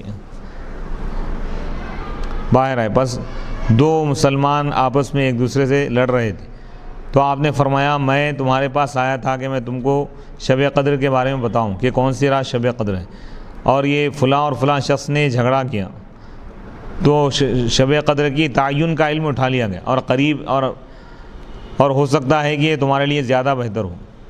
اب تم شب قدر کو تلاش کرو 27ویں اور 29ویں اور 25ویں شب میں۔ اس حدیث میں جو راوی آئے ہیں ان کا تذکرہ قتیبہ بن سعید، ان کا تعارف باب السلامی من الاسلام میں ہو چکا ہے، اسماعیل بن جعفر ان کا تعارف باب علامات المنافق میں ہو چکا ہے، حمید بن ابی حمید الخزاعی البصری یہ پست قامت تھے، یہ گڈے تھے، 143 ہجری میں وفات ہوئی ان کی، حضرت انس رضی اللہ عنہ، حضرت عبادہ بن صامت، ان دونوں کا تعارف باب علامت الایمانی حب الانصار میں آ چکا ہے، گزر چکا ہے۔ اس حدیث میں فتلاحا کا لفظ ہے، اس کے معنی ہے ایک دوسرے سے لڑے اور جھگڑا کی، التمسوا، التماس تلاش کرنا، شب قدر کو تلاش کرو۔ دو مسلمان جو لڑ رہے تھے وہ حضرت عبداللہ بن ابی حدرد اور حضرت کعب بن مالک رضی اللہ تعالیٰ عنہما تھے۔ حضرت عبداللہ نے حضرت کعب کا قرض دینا تھا، رسول اللہ صلی اللہ علیہ وسلم لیلۃ القدر کی معین شب کی خبر دینے آئے تھے، ان کے جھگڑے کی وجہ سے اس کی تعین اٹھا لی گئی۔ اس حدیث میں مسلمانوں کے یعنی تعین کو اٹھا لیا گیا، کون سی رات ہے نہیں بتائی، 5 راتوں میں کوئی ایک رات ہو سکتی، یہی رات ہے بلکہ نہیں بتایا، فکس کر کے سمجھو، ٹارگٹ کر کے نہیں بتایا گیا۔ اس حدیث میں مسلمانوں کے لڑنے کی مذمت ہے، کیونکہ ان کے لڑنے کی وجہ سے مسلمان لیلۃ القدر کی تعین کے خبر سے محروم ہوئی، قیامت تک آنے والی امت مسلمہ شب قدر سے محروم ہوئی، شب قدر کون سی رات ہے اس کے علم کے تعین سے محروم ہو گئے۔ جھگڑا تو 2 افراد کر رہے تھے لیکن اس کی جو سزا مل رہی ہے پورے امت مسلمہ پر وبال کر، تو چاہیے کہ مسلمان آپس میں نہ لڑیں، یہ حدیث بتا رہے، مگر اس وجہ سے ان صحابہ کو ملامت کرنا جائز نہیں، بشری اعتبار سے صحابہ کسی سے بھی خطا ہو سکتی سوائے انبیاء معصوم ہیں، نبی سے نہ کوئی خطا ہوئی نہ ہو سکتی ہے، اللہ تعالیٰ ان کو پاک فرما دیا۔ نبی کے علاوہ جتنے لوگ ہیں کائنات میں ہر ایک سے بشر ہونے کے اعتبار سے کوئی لغزش کوئی خطا ہو سکتی ہے، لیکن اس خطا کی وجہ سے ان کے مقام اور مرتبے میں کوئی فرق نہیں ہے، اگر وہ فوراً توبہ کر لیں یا رجوع ہو جائے تو ان کا مقام بھی بحال ہو جاتا ہے۔ مگر اس وجہ سے ان صحابہ کو ملامت کرنا جائز نہیں، کیونکہ رسول اللہ صلی اللہ علیہ وسلم نے فرمایا اس تعین کا علم نہ ہونا تمہارے لیے زیادہ بہتر ہے، کیونکہ اب تم لیلۃ القدر کی تلاش میں شب قدر کی تلاش میں کئی راتوں میں جا کر عبادت کر لو گے اور لیلۃ القدر کو تلاش کرو گے، شب قدر کو بھی پاؤ گے۔ دوسری وجہ یہ ہے کہ اگر یہ علم ہوتا کہ فلاں رات ہی شب قدر ہے، پھر اس رات کوئی شخص کوئی گناہ کرتا تو زیادہ عذاب کا مستحق ہوتا، ایک اس گناہ کی وجہ سے، دوسرے لیلۃ القدر کا احترام پامال کرنے کی وجہ سے، یعنی شب قدر کی توہین کا عذاب اس کو زیادہ ہوتا. معلوم تھا کہ اس کو یہی رات شب قدر ہے، اب معلوم نہیں ہے. کوئی شب قدر میں اگر کوئی گناہ بھی کرے گا تو اس کو ایک ہی گناہ کا عذاب ہوگا، ہزاروں مہینے گناہ کرنے کا عذاب نہیں ہوگا اس کو. کیوں؟ اس کو نہیں معلوم کہ یہی رات شب قدر ہے. تو امت کے دونوں طبقے کے لیے یہ خیر ہے شب قدر کا چھپا دیا جانا. نیکوکار نیک بندوں کا جو طبقہ ہے 5 راتیں جا کر عبادت کرے گا تو ایک رات شب قدر بھی مل جائے گی اور مزید 4 راتوں میں عبادت کا ثواب بھی ملے گا. اور گنہگاروں کے لیے اس میں یہ بھلائی ہے کہ اگر ان 5 راتوں میں بھی اگر کوئی گناہ کرے تو اس کو صرف گناہ کا عذاب ہوگا، ایک ہی گناہ کرنے کا. شب قدر کی توہین کا اس کو عذاب نہیں ملے گا. کیوں؟ اس کو نہیں معلوم کہ کون سی رات شب قدر ہے. تو اس چیز کا چھپا دیا جانا ہی امت کے لیے بہتر تھا. اس ایک گناہ کی وجہ سے، دوسرے لیلۃ القدر کا احترام پامال کرنے کی وجہ سے. اور جب یہ پتہ نہ ہو، معلوم نہ ہو کہ کون سی شب قدر ہے تو پھر وہ شخص صرف ایک عذاب کا مستحق ہوگا. اگر یہ اعتراض کیا جائے کہ ان کا لڑنا کیوں مذموم ہے، برا کیوں ہے، جبکہ حضرت کعب حضرت عبداللہ سے اپنا قرض طلب کر رہے تھے اور اپنا حق طلب کرنا مذموم نہیں ہے، تو اس کا جواب یہ ہے کہ ایک تو وہ مسجد میں لڑ رہے تھے، دوسرے رسول اللہ صلی اللہ علیہ وسلم کے سامنے لڑ رہے تھے. اور خصوصاً اس لیے کہ رمضان کا مہینہ تھا جس میں اللہ کے ذکر اور عبادت کی کوشش کرنی چاہیے، نہ کہ دنیاوی معاملات میں مسجد میں آوازیں بلند کرنی چاہیے. البتہ متوسط آواز سے مسجد میں اللہ کا ذکر کرنا جائز ہے، لیکن گلا پھاڑ کر چیخ کر ذکر کرنا بھی مذموم ہے، یعنی حد سے زیادہ آواز کو بلند کرنا. اگر اعتدال کے ساتھ مسجد میں اپنا حق طلب کیا جائے تو وہ بھی جائز ہے، مگر ان کی آوازیں اعتدال سے زائد تھی. تاہم اس وجہ سے صحابہ کو مطعون کرنا جائز نہیں ہے، کیونکہ صحابہ کی خطائیں بھی تکمیل دین کا سبب ہے. یعنی ان کو طعنہ دینا رہے، یہ صحابی ایسا کر دی، وہ صحابی ایسا کر دی. خطا سے تو کوئی بھی پاک نہیں سوائے اللہ کے انبیاء کے، یعنی سوائے انبیاء کرام کے. اللہ کے جو انبیاء ہیں، انبیاء کرام اور رسول عظام، یہ گناہوں سے پاک. ان کے بعد کوئی بھی خطا اور گناہ سے پاک نہیں ہے، بالکل مبرہ اور معصوم نہیں ہے. اس عقیدے کو ذہن میں رکھیں. اور بڑوں کی ایک آدھ غلطی کی وجہ سے ان کے پورے نیکیوں کو پامال کر کے ہمیشہ ان کو لعن طعن کرتے رہنا، یہ بھی عقیدہ اہل سنت الجماعت کے خلاف. ورنہ ہر ایک سے کچھ نہ کچھ، حتیٰ کہ ائمہ، جن ائمہ کی ہم اتباع کرتے ہیں، امام اعظم ہو یا امام شافعی، ان کے اجتہاد کی بنیاد پر ہم اتباع کریں. اگر ان سے مسئلہ بتانے میں غلطی بھی ہو گئی تب بھی ہم ان کو مان رہے ہیں. کیوں؟ ان کی غلطی پر عذاب نہیں ہوگا، اجتہادی غلطی ہے. مجتہد اجتہاد کر کے اگر کوئی مسئلہ بیان کرے، اگر وہ مسئلہ صحیح اگر رہا، اللہ کے پاس اگر صحیح رہا تو اس کو 2 ثواب ملیں گے، دونا ثواب. اگر غلط رہا تو 1 ثواب ملیں گا. تو تقلید کی پوری بنیاد جو ہے یہ امکان خطا پر ہے. بھئی ہمارے امام جو بیان کر رہے ہیں مسئلہ یہ صحیح ہے، ہم یہ سمجھ کر چلتے ہیں، دوسرے امام کا غلط ہو سکتا ہے، لیکن کون صحیح ہے کون غلط ہے قیامت کے دن معلوم ہوگا. اگر معلوم ہو جائے کہ فلاں امام کے مسائل غلط تھے تو اب ان کے ماننے والے پورے جہنم میں جائیں گے، ایسا نہیں ہے. وہ غلطی پر بھی اللہ تعالیٰ ثواب عطا فرمائے گا، خطا اجتہادی پر.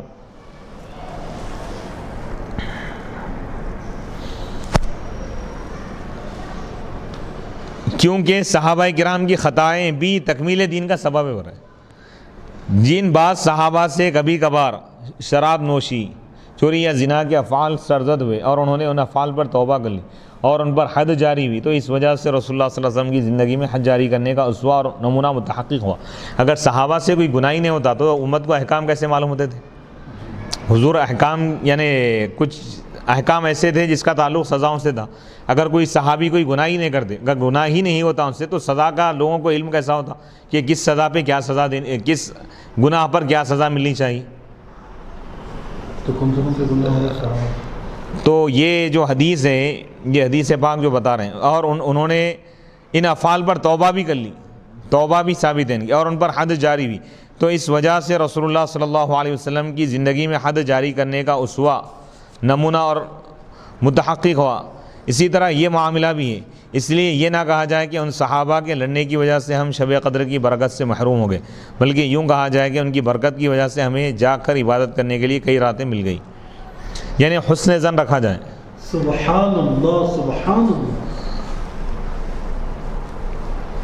باب نمبر 37 باب سؤال جبریل عن نبی صلی اللہ علیہ وسلم عن الایمان والاسلام والاحسان وعلم الساعہ. حضرت جبریل علیہ السلام کا نبی صلی اللہ علیہ وسلم سے ایمان، اسلام، احسان اور علم قیامت کے متعلق سوال کرنا. اس باب میں اور گزرے ہوئے باب میں مناسبت یہ ہے کہ مومن کو اس کا خوف ہونا چاہیے. مومن کو اس کا خوف ہوتا ہے کہ کہیں اس کے عمل ضائع نہ ہو جائیں. اور اس باب میں بتایا گیا ہے کہ کس چیز سے کوئی شخص مومن ہوتا ہے، کن اعمال کی وجہ سے ایمان میں داخل ہوتا ہے. ایمان کیا ہے بتایا گیا. وہ بیان نبی، اور نبی صلی اللہ علیہ وسلم کا ان کے لیے بیان کرنا. ثم قال، پھر انہوں نے کہا کہ جبرائیل علیہ السلام آئے. یعلمکم دینکم، تمہیں تمہارا دین بتانے کے لیے. فجعل ذالک، ان تمام چیزوں کو حضور دین قرار دی. اور جو کچھ نبی صلی اللہ علیہ وسلم نے بیان فرمایا تھا لوفد عبد القیس، وفد عبد القیس، عبد القیس کے وفد کے لیے، وہ ایمان میں سے. وقولی تعالیٰ، اور اللہ تعالیٰ کے اس قول کا بیان ہے. ومن یبتغی غیر الاسلام دینا فلن یقبل منہ، جو کوئی اسلام کے سوا کوئی کسی اور مذہب کو قبول کرے گا، اختیار کرے گا، طلب کرے گا، تو وہ دوسرا مذہب اس سے ہرگز قبول نہیں کیا جائے گا. اسلام سے ہٹ کر کوئی اور مذہب قبول نہیں کیا جائے گا. حدیث نمبر 50.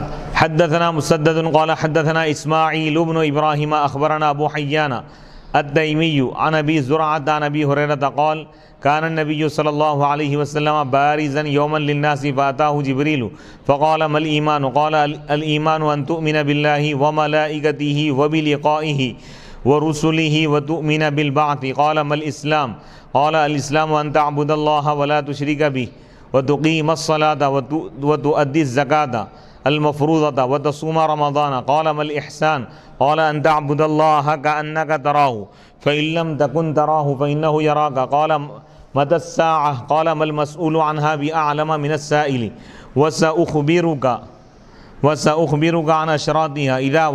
إذا ولدت الأمة ربها وإذا تطاول رعاة الإبل البهم في البنيان في 5 لا يعلمهن إلا الله.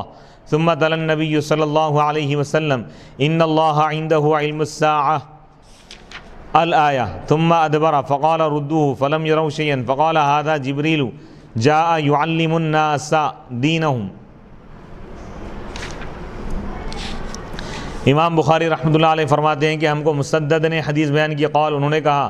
ہم کو اسماعیل بن ابراہیم نے حدیث بیان کی. انہوں نے کہا ہم کو ابو حیان تیمی نے خبر دی ابو زرعہ سے، وہ ابو ہریرہ سے روایت کرتے ہیں. انہوں نے کہا نبی صلی اللہ علیہ وسلم ایک دن صحابہ کے لیے آپ رونما ہو گئے.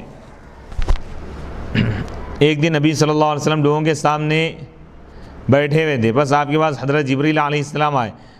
بس آپ سے انہوں نے پوچھا کہ ایمان کیا ہے؟ تو آپ نے فرمایا ایمان یہ ہے کہ تم اللہ پر ایمان لاؤ، اللہ کو یہ خدا مانو، اور اس کے فرشتوں پر ایمان لاؤ، اور اس سے ملاقات پر ایمان لاؤ، اور اس کے رسولوں پر ایمان لاؤ، اور تم مرنے کے بعد دوبارہ اٹھائے جانے کے دن پر ایمان لاؤ. قال، انہوں نے کہا اسلام کیا ہے؟ تو آپ نے فرمایا اسلام یہ ہے کہ تم اللہ کی عبادت کرو اور اس کے ساتھ شرک نہ کرو، اور تم نماز قائم کرو، اور تم فرض زکوٰۃ ادا کرو، اور تم رمضان کے روزے رکھو. تو انہوں نے پوچھا کہ احسان کیا ہے؟ تو آپ نے فرمایا ان تعبد اللہ، کہ تم اللہ کی عبادت ایسے کرو گویا کہ تم اللہ کو دیکھ رہے ہو. فإن لم تکن، اگر تم اس کو نہ دیکھو، اگر تم اس کو دیکھ نہ سکو تو تم یہ تصور کرو کہ وہ تم کو دیکھ رہا ہے. قال، انہوں نے کہا کہ متی الساعہ، قیامت کب ہے؟ تو آپ نے فرمایا مل مسئول عنہا، آپ نے فرمایا جس سے اس کا سوال کیا گیا ہے وہ سائل سے زیادہ جاننے والا نہیں ہے. میں تم کو عنقریب اس کی علامتوں کی خبر دوں گا. جب باندی سے اس کا مالک پیدا ہو، اس کا آقا پیدا ہو، اور جب سیاہ اونٹوں کو چرانے والے لمبی طویل لمبی عمارتیں بنائیں، بلڈنگیں بنائیں، تو یہ قیامت کی علامت ہے. چرواہے یعنی معمولی لوگ، حقیر فقیر جو ہے وہ لوگ بڑی بڑی عمارتیں بنائیں، تو یہ قیامت کی علامت ہے. تو یہ ان چیزوں میں سے تو یہ بتا رہے ہیں کہ عمارتیں بنانا یہ نیک متقین اولیاء کی علامتوں میں سے نہیں ہے. لوگ جیسا فخر کر رہے ہیں کہ ہم بنا لیے. حضور فرمائے چرواہے بنیں گی، معمولی قسم کے لوگ بڑی بڑی عمارتیں بنائیں گے جن کی ابتدا میں کوئی حیثیت نہیں رہیں گی، وہ لوگ وہ کریں. تو یعنی ہر عمارت بنانے والا اللہ کا ولی یا بزرگ یا شریف اللہ کے بعد محبوب ہونا یہ ضروری نہیں ہے. تو ظاہری عمارت اور مکانات کی بلندی اللہ کے پاس اس کی بلندی کو نہیں بتا دی. تو حضور فرمانے کے آخری دور میں معمولی لوگ چرواہے بڑی بڑی عمارتیں بنا کر اس میں رہ کر فخر کریں گے. یہ ان 5 چیزوں میں سے جن کو اللہ تعالیٰ کے سوا کوئی از خود نہیں جانتا، اپنی خودی سے نہیں جانتا. پھر نبی صلی اللہ علیہ وسلم نے یہ آیت تلاوت فرمائی، سورہ لقمان کی آیت ہے، آیت نمبر 34، ان اللہ عندہ علم الساعہ، بے شک اللہ ہی کے پاس قیامت کا علم ہے، وَيُنَزِّلُ الْغَيْثَ، اور وہ بارش کو نازل فرماتا ہے، وَيَعْلَمُ مَا فِي الْأَرْحَامِ، 5 چیزوں کا ذکر. ثم ادبرا، پھر وہ پلٹ کر چلے گئے. فقال، تو حضور نے فرمایا ردوہ، ان کو واپس بلاؤ. فلم یروا شیئا، صحابہ گئے دیکھے، آپ نے فرمایا کہ ان کو واپس بلاؤ. تو صحابہ گئے جا کے دیکھے تو کسی چیز کو نہیں دیکھا. تو آپ نے فرمایا جبرائیل علیہ السلام تھے جو لوگوں کو ان کا دین سکھانے کے لیے آئے تھے. یعنی جبرائیل علیہ السلام سوال کر کے صحابہ کو یہ تلقین کر رہے تھے کہ ایسے سوالات کر کے حضور سے علم حاصل کرو، طریقہ بتا رہے تھے حضور کی بارگاہ میں کس طرح سوال کیا جائے. تو اس حدیث میں یہ بات بتائی گئی ہے کہ شاگردوں کو چاہیے کہ اپنے استاذوں سے، اپنے اساتذہ سے سوال کر کے علم حاصل کریں، اپنے علمی پیاس کو بجھائیں. قال ابو عبداللہ جعل ذلک کلہ من، امام بخاری نے کہا آپ نے ان تمام امور کو دین قرار دیا. اس میں بعض علماء جیسا کہ آپ کے حقیقی بڑے بھائی مفتی محمد امین الدین، سینئر ایڈیٹر دائرۃ المعارف کامل الفقہ جامع نظامیہ، تو وہ ایک مرتبہ درس ترمذی یعنی ترمذی شریف جو جامعہ نگارہ کے زیر اہتمام مکمل ریکارڈنگ ہوئی ہے، یوٹیوب پر اپلوڈ بھی ہے، تو اس میں مفتی صاحب یہ فرمائے تھے کہ یعنی سوال کرنا آدھا علم ہے. پیارے نبی صلی اللہ علیہ وآلہ وسلم ارشاد فرماتے ہیں سوال کرنا یہ آدھا علم ہے. پھر اور ایک جگہ فرماتے ہیں کہ ہر بیماری کا علاج سوال کرنے میں، ہر بیماری کا علاج سوال کرنے میں. تو یہ جو فرمایا ہر بیماری کا علاج سوال کرنے میں، یہ مفتی عرفان رنچوری صاحب فرمائیے کہ سوال کرنا جو ہے ہر بیماری کا علاج سوال کرنے میں ہے، اور سوال کرنا آدھا علم ہے. یہ مفتی امین الدین صاحب فرمائیے. غالباً حدیث میں یہ ہے کہ اچھا سوال کرنا، اچھے سوالات کرنا یہ آدھا علم ہے. علم وہ خزانہ ہے جس کی کنجی سوال ہے، سوال کرنا چاہیے. اس حدیث میں جن راویوں کے نام آئے ہیں ان کا مختصر تعارف، مسدد بن مسرحد، ان کا تعارف باب یحب لاخیہ ما یحب لنفسہ میں گزر چکا ہے. اسماعیل بن ابراہیم، ان کا تعارف باب حب الرسول من الایمان میں ہو چکا ہے. ابو حیان یحییٰ بن حیان تمیمی، امام احمد بن عبداللہ نے کہا یہ ثقہ معتبر صالح نیک ہے اور صاحب سنت ہے. 145 ہجری میں وفات پا گئے. ابو زرعہ حرم بن عمرو البجلی، ان کا تعارف باب الجہاد من الایمان میں ہو چکا ہے. حضرت ابو ہریرہ رضی اللہ تعالیٰ عنہ کا بھی تذکرہ ہو چکا ہے. بارز، بعث، اس کے معنی کیا ہیں؟ اس حدیث میں بارزن کا لفظ ہے، یہ بروز سے بنا ہوا ہے، اس کے معنی ہے ظہور، ظاہر ہونا.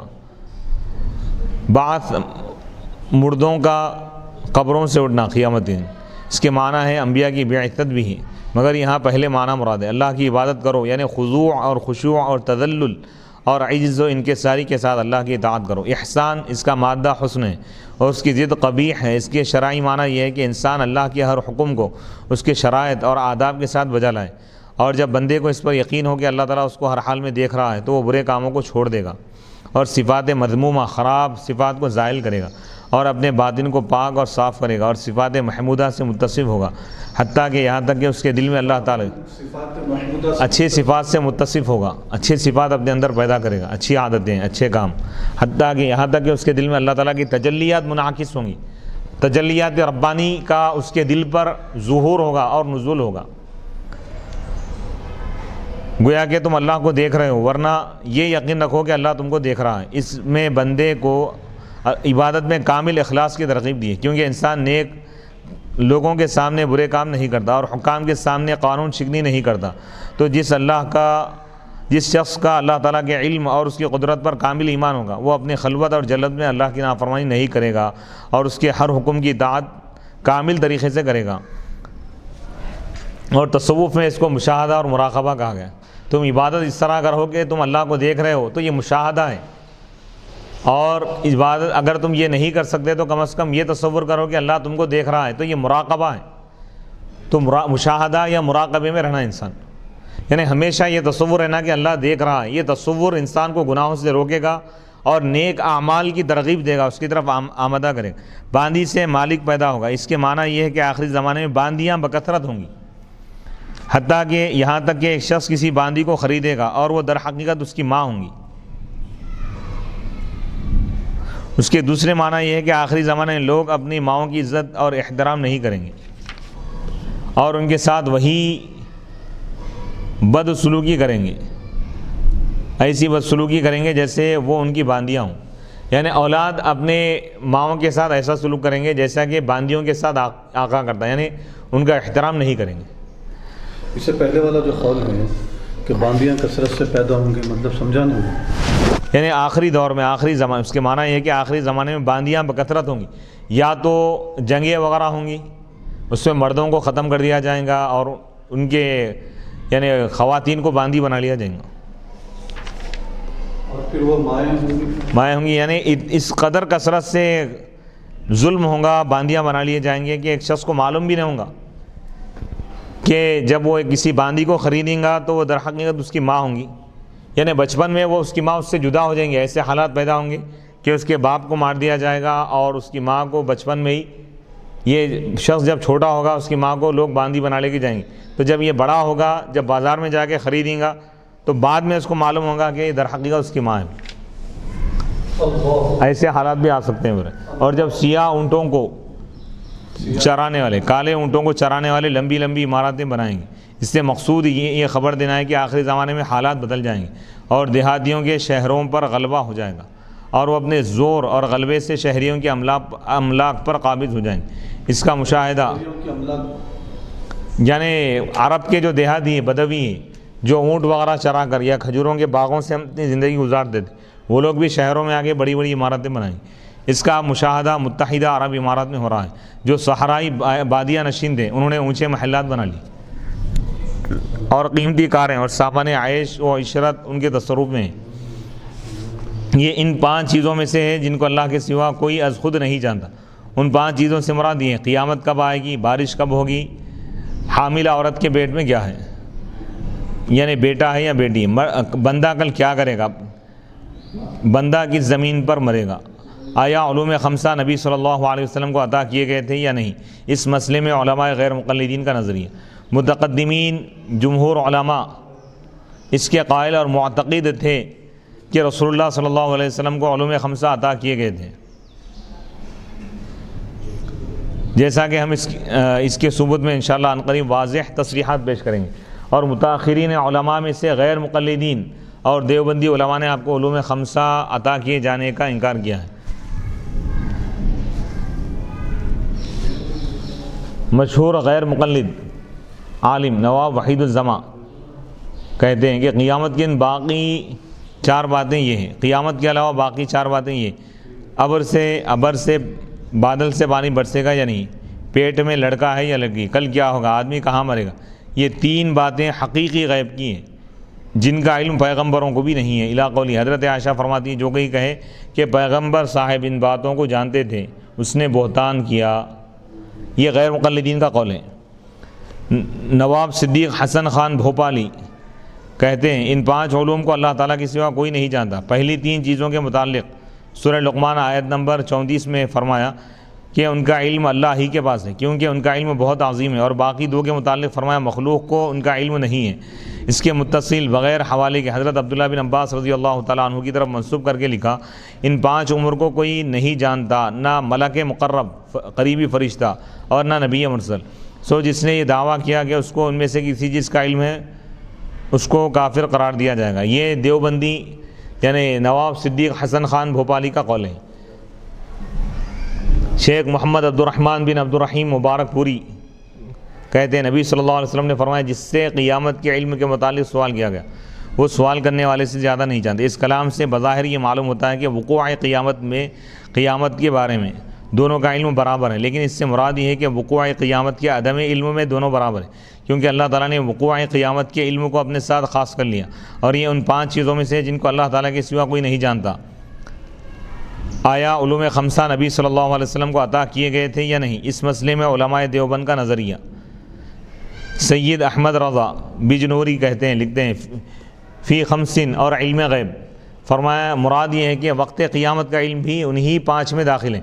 پھر فرمایا کہ یہ 5 چیزیں چونکہ امور تکوین سے متعلق ہیں، امور تشریع اس سے ان کا کوئی تعلق نہیں ہے، اس لیے انبیاء علیہم السلام کو ان کا علم نہیں دیا گیا الا ماشاء اللہ۔ اور یہ بھی فرمایا وَعِندَهُ مَفَاتِحُ الْغَيْبِ لَا يَعْلَمُهَا إِلَّا هُ، اسی کے پاس غیب کی کنجیاں ہیں جن کو ان کے سوا کوئی نہیں جانتا، کیونکہ انبیاء علیہم السلام کی بعثت کا مقصد تشریع ہے، شریعت کا علم دینا ہے، شریعت سکھانا ہے، جس کے لیے علوم شریعت موضوع ہیں، علوم تکوین نہیں۔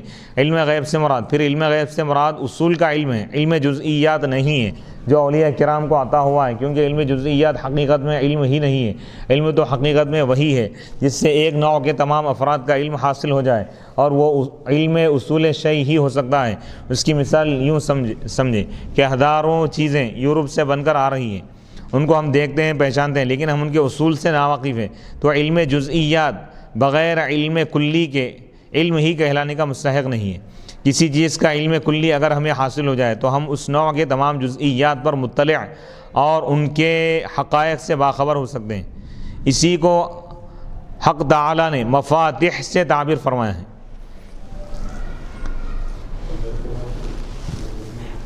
دراصل یہ تقریر شیخ انور شاہ کشمیری نے صحیح بخاری کی عربی شرح میں کی ہے، دیکھیے فیض الباری جلد 1 صفحہ 151 مطبع حجازی۔ پھر اسی تقریر کو شیخ سلیم اللہ خان نے زیادہ وضاحت سے لکھا ہے، وہ لکھتے ہیں شیخ الاسلام علامہ شبیر احمد عثمانی کہتے ہیں اس آیت میں جن 5 چیزوں کا ذکر کیا گیا احادیث میں ان کو مفاتیح الغیب فرمایا گیا، جن کا علم کلی بجوز اللہ کے کسی کو نہیں۔ فی الحقیقت ان 5 چیزوں میں کل اکوان عینیہ کی نوع کی طرف اشارہ ہے، جن میں جملہ غیر متناہی مغیبات شامل ہیں۔ مغیبات اول 2 قسم پر ہیں، مغیبات یعنی غیب کی جو چیزیں ہیں اس کی 2 قسمیں، ان کا تعلق جن سے احکام سے ہوگا یا جن سے اقوان سے ہوگا۔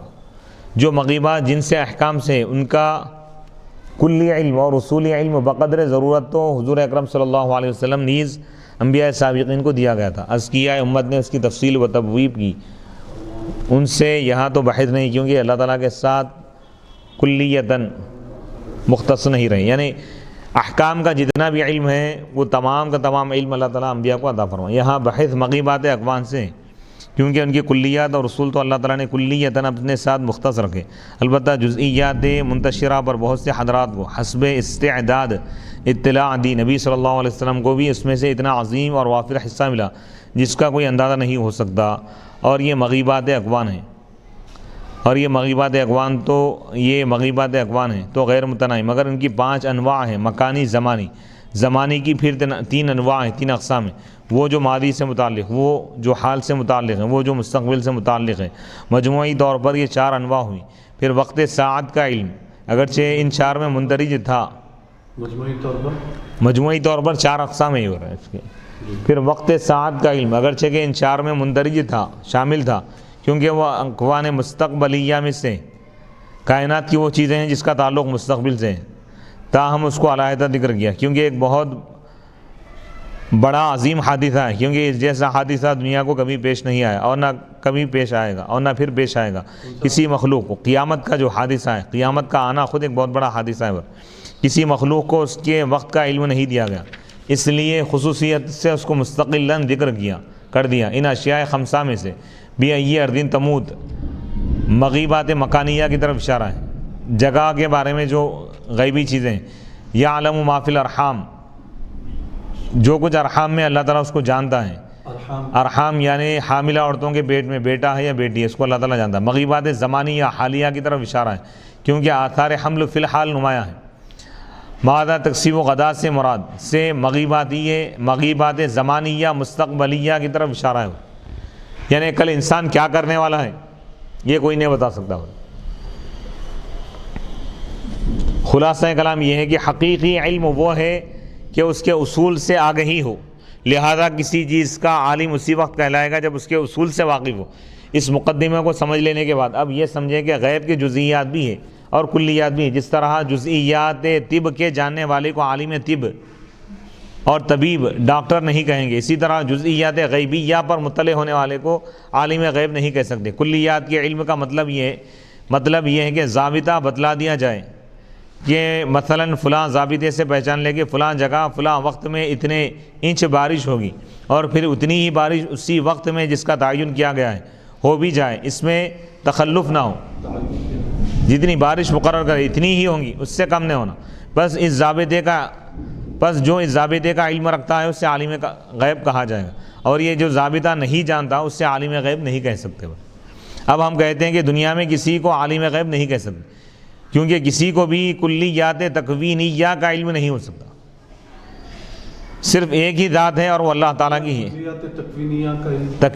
تکوینیہ کا مطلب کائنات میں ہر وقت جو چیزیں رونما ہونے والی, ظاہر ہونے والی, ان تمام چیزوں کا احاطہ اپنی خودی سے جاننا, یہ اللہ ہی کی وہ ہے, اللہ کا خاصہ ہے. اب آگے اس کی تفصیل بتا رہے ہیں, تمام چیزوں کا انشاءاللہ جواب آ جائیں گے. صرف ایک ہی ذات ہے اور اللہ تعالیٰ کی ذات ہے جسے تکوینیات کا علم محیط حاصل ہے. ایسا علم اللہ تعالیٰ کا پوری کائنات کو گھیرا ہوا ہے. ہاں بعض امور کا انکشاف ہو جاتا ہے, اس سے علم نہیں کہتے. کسی طرح اگر ہم کو معلوم ہو جائے کہ اس کے پیٹ میں لڑکا ہے, اگر کوئی پوچھ لے کہ لڑکا کیوں ہے, تو یقیناً ہمارے پاس اس کا جواب نہ ہوگا. تو ضوابط اور اصول غیب کا علم کسی نبی کسی ولی کو نہیں ہو سکتا. یہ اللہ تعالیٰ کی قدرت کے ساتھ مخصوص ہے. یہ کلیے کا علم اگر ہو تو وہ مفتاح بنتا ہے. بہت سی جزئیات کا علم خود اللہ تعالیٰ نے فرمایا, یعنی اللہ کا جیسا علم ہے ویسا علم کسی کو نہیں ہو سکتا. یعنی اللہ کا علم ذاتی ہے اور مخلوق بندوں کا علم, اولیاء کا علم, انبیاء کا علم آتا ہی ہے. اللہ جتنا بتائے وہ جانتے ہیں, بس یہ عقیدہ رکھیں, اس کی گہرائی میں اور زیادہ تفصیلات میں نہ جائیں. اس کے تمام انشاءاللہ تفصیلات میں خود اللہ تعالیٰ فرما رہا ہے وَعِندَهُ مَفَاتِحُ الْغَیْبِ, اللہ کے پاس غیب کے کنجیاں ہیں. لَا يَعْلَمُهَا إِلَّا هُ, ان کو نہیں جانتا کوئی بھی مگر وہی.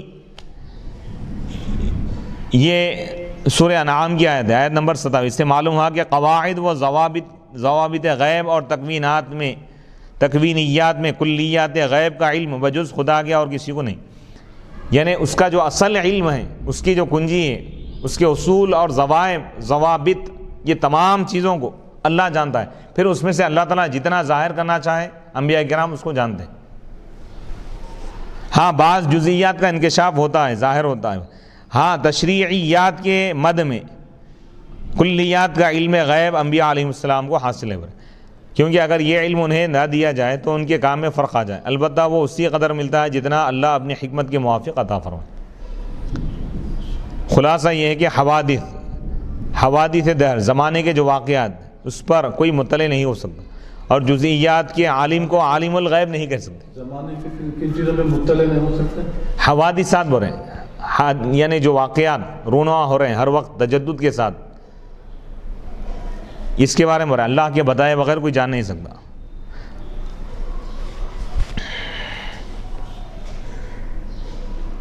جی سورہ جن میں اللہ تعالیٰ نے فرمایا عالم الغیب, اللہ تعالیٰ غیب کا جاننے والا ہے. فلا یظہر علی غیبہ احدا, وہ اپنے غیب پر کسی کو حاوی اور مسلط نہیں کرتا. الا من ارتضی, مگر انہی کو جس کو اللہ تعالیٰ چاہتا ہے, منتخب فرماتا ہے, من رسول, انبیاء اور رسولوں میں سے. ہاں انبیاء اور رسول کو تشریعیات اور تکوینیات میں سے جتنا چاہے, جتنے پر چاہے مطلع کر دیتا ہے. اسی طرح کے کوئی چیز اس میں خلل انداز نہ ہو سکے, نہ نفس کو کچھ دخل ہو, نہ شیطان کو, نہ کسی قسم کے شک و شبہ کو. غرض یہ کہ ہر چیز سے محفوظ ہو, کیونکہ اس کے آگے پیچھے پہرے دار ہوتے ہیں. اس سے معلوم ہوا کہ نبی کو جو کشف ہوتا ہے یا وحی آتی ہے اس کے ساتھ پہرے دار ہوتے ہیں, اس لیے اس میں غلطی کا احتمال نہیں ہوتا. بخلاف ولی کے کشف کے غلطی کا امکان نہیں ہے اس میں, بخلاف ولی کے کشف کے کہ اس میں غلطی کا احتمال بھی ہے اور شبہ کی گنجائش بھی ہے.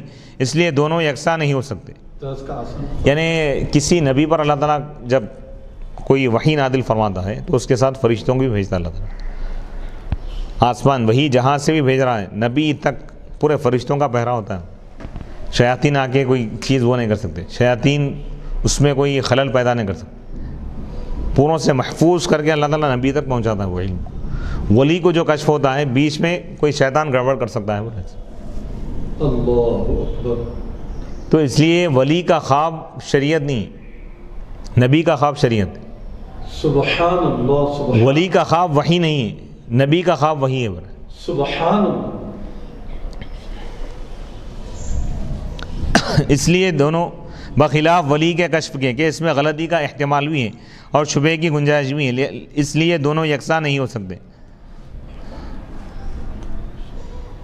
نبی کا علم قطعی اور ولی کا علم ظنی ہے. نبی کا جو بھی علم ہے پختہ ہے بالکل، اس میں کوئی غلطی ہو ہی نہیں سکتی. ولی کا علم ظنی ہے، بھائی اس میں خطا ہو سکتی ہے. وہاں اللہ تعالیٰ کی ذمہ داری، یعنی اللہ تعالیٰ اپنے ذمہ کرم میں لے لیا کہ نبی تک علم کو پہنچانے کی اللہ تعالیٰ اپنے ذمہ کرم میں ذمہ داری لے لیا اپنے کرم سے، کیونکہ شریعت اور دین کا معاملہ ہے. اور یہاں نہیں، اور یہ سب جزئیات علم ہے، کلیات کا علم مختص بالباری. یہ بہرحال خلاصہ یہ ہے کہ اللہ تعالیٰ پھر یہاں پر یہ بھی واضح رہے کہ غیب کے معنی ہے ما لا یقع تحت الحواس ولا تقتضیہ بداہۃ العقل، اور جس غیب کے ساتھ حق تعالیٰ متفرد ہے اس میں اتنی قید ہے حق تعالیٰ متفرد ولم ینصب علیہ دلیل، یعنی جس غیب کے ساتھ حق تعالیٰ متفرد ہے وہ بتا رہے ہیں کہ بھائی غیب وہ علم ہے جس کو حواس کے ذریعے نہیں جان سکتے. حواس سے مراد آنکھ، حواس سے خمسہ اللہ تعالیٰ انسان کو عطا فرمائے. کوئی چیز دیکھ کر انسان جانتا ہے، کسی چیز کو سونگھ کر جانتا ہے، کسی چیز کو چکھ کر جانتا ہے، کسی چیز کو سن کر جانتا ہے. حواس سے خمسہ ہے. کسی چیز کو چھو کر جانتا ہے، پانی ٹھنڈا ہے یا گرم ہے ہاتھ لگا کے وہ جان سکتا ہے. تو اسی طرح اس کے بعد اور ایک چیز اللہ تعالیٰ رکھا عقل. کوئی چیز نہ آپ آنکھ سے جان سکتے ہیں، نہ کان سے جان سکتے ہیں، نہ زبان سے جان سکتے ہیں، نہ ناک ہاتھ سے نہیں، پیر سے نہیں. اس چیز کو عقل کے ذریعے انسان جان سکتا ہے. وہ چیزیں جس چیز کو انسان کی عقل بھی نہیں بتا سکتی اس کو علم غیب بولتے ہیں. غیب سبحان اللہ سبحان اللہ. تو اللہ تعالیٰ کا علم غیب ذاتی ہے، قدیم ہے اور لامحدود ہے. اب بھی اللہ کے علاوہ جن کو بھی غیب عطا کیا گیا ہے، جیسے انبیاء کرام کو اللہ تعالیٰ غیب عطا فرمایا، وہ عطائی ہیں اور اللہ جتنا چاہا اتنا عطا کیا. اور اللہ اپنے اختیار سے عطا فرمائے، نبی کو عطا کیا گیا، بس یہ ذہن میں رکھیں. یعنی اللہ تعالیٰ اپنی مرضی سے جسے چاہے عطا کر سکتا ہے، بس ختم. یہ ذہن میں رکھیں.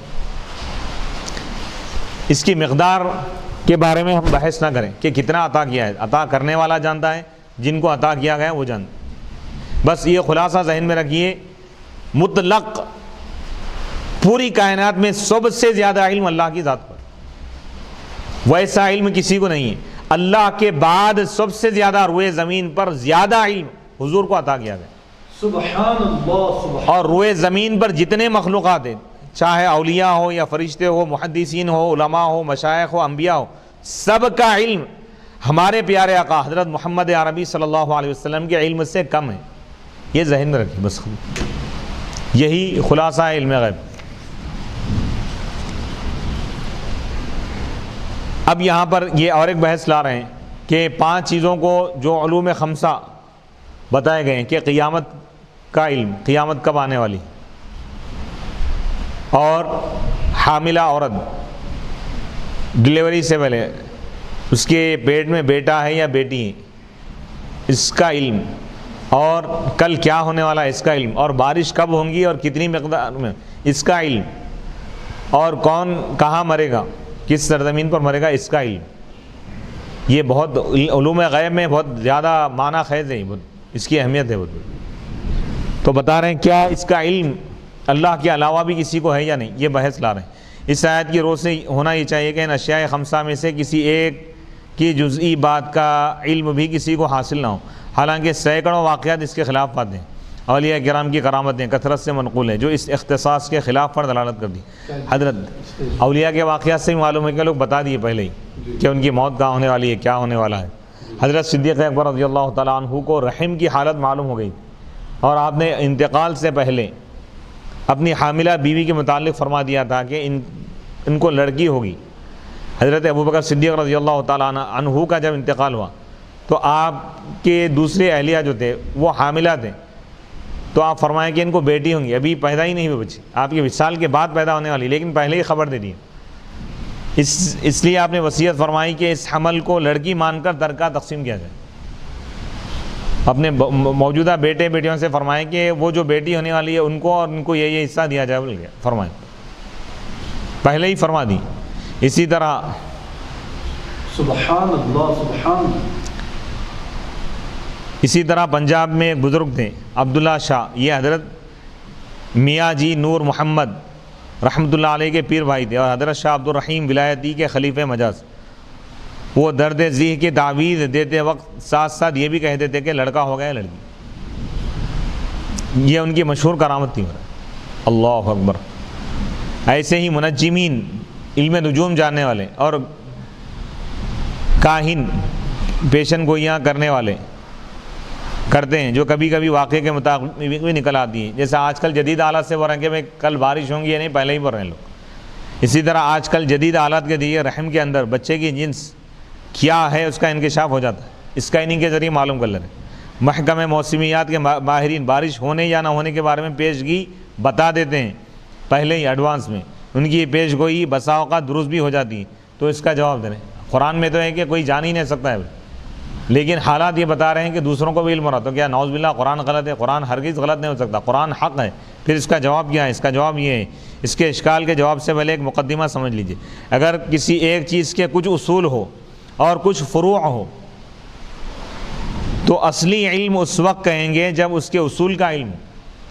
فرض کیجئے ایک شخص 100 200 یا 2-4 ہزار امراض اور ان کے نسخے رٹ لے.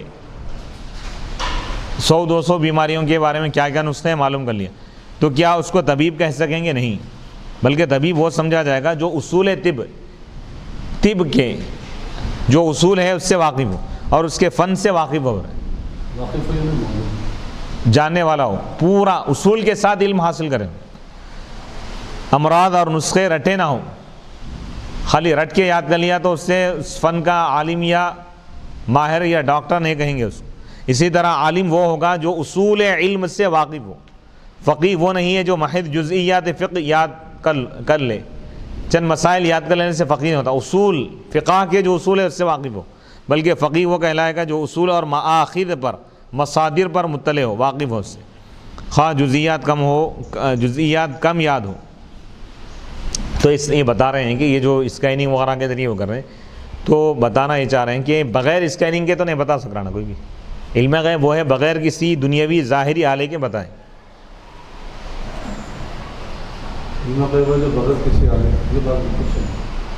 دنیاوی کوئی علم کا ذریعہ اختیار نہ کیا جا سکے اس کے لیے، غیب کے لیے.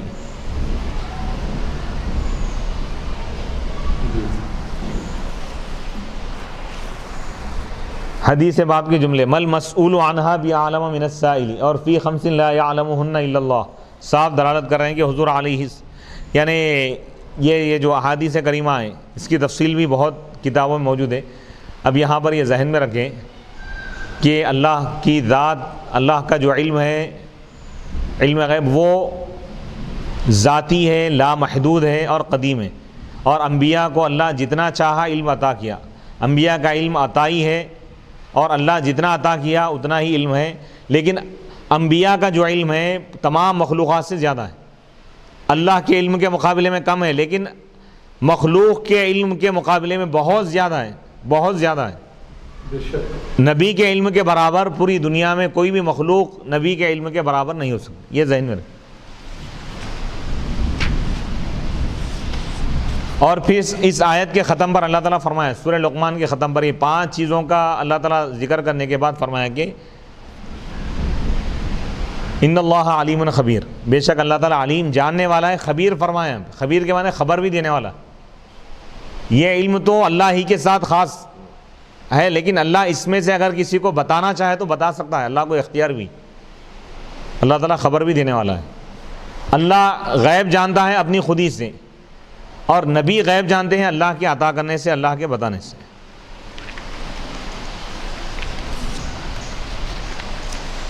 وصلی اللہ تعالی علی خیر خلقہ سیدنا محمد وعلی آلہ واصحابہ وبارک وسلم اجمعین. الحمد للہ رب العالمین. اللہم صلی علی سیدنا محمد وعلی آلہ وصحبہ افضل صلواتک وعدد معلوماتک وبارک وسلم.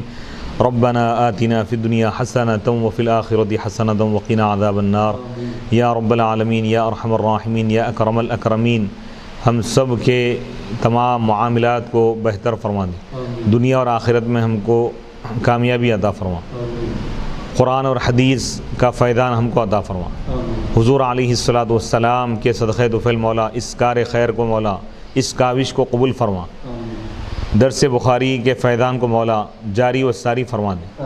اس میں جو مولا شریک ہے مولا سب کو اپنی رحمتوں، نعمتوں، برکتوں اور سعادتوں سے مولا بہراور فرما.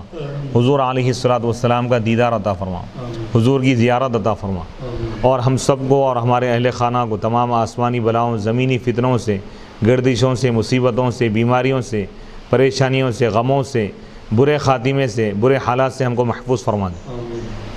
زندگیوں میں برکتیں عطا فرما، رحمتوں کا اور برکتوں کا نزول فرما. مولا حدیث کی برکتیں ہم کو عطا فرما. حضور علیہ الصلاۃ والسلام کی رحمت کے صدقے میں مولا دونوں جہاں میں ہم سب کو کامیابی عطا فرما. تمام بلاؤں اور وباؤں کو دور فرما. کرونا وائرس کا خاتمہ فرما دے. پوری دنیا سے مولا اس کو ختم فرما دے، خاص طور پر ہندوستان کی سرزمین سے، حیدرآباد کی سرزمین سے، عالم اسلام کو مولا اس کے شر سے مولا محفوظ فرما دے. امت مسلمہ کے ایمان کی حفاظت فرما. عالم اسلام کے تمام مسلمانوں کے ایمان کی، جان و مال کی، عزت اور آبرو کی حفاظت فرما. مولا دین پر قائم و دائم رہنے کی توفیق عطا فرما. خاتمہ بالخیر فرما. نبی رحمت صلی اللہ علیہ وسلم کے صدقہ طفیل ہماری ان تمام دعاؤں کو قبول فرما. وصلی اللہ تعالی علی خیر خلقہ سیدنا محمد و آلہ و اصحابہ اجمعین والحمد للہ رب العالمین.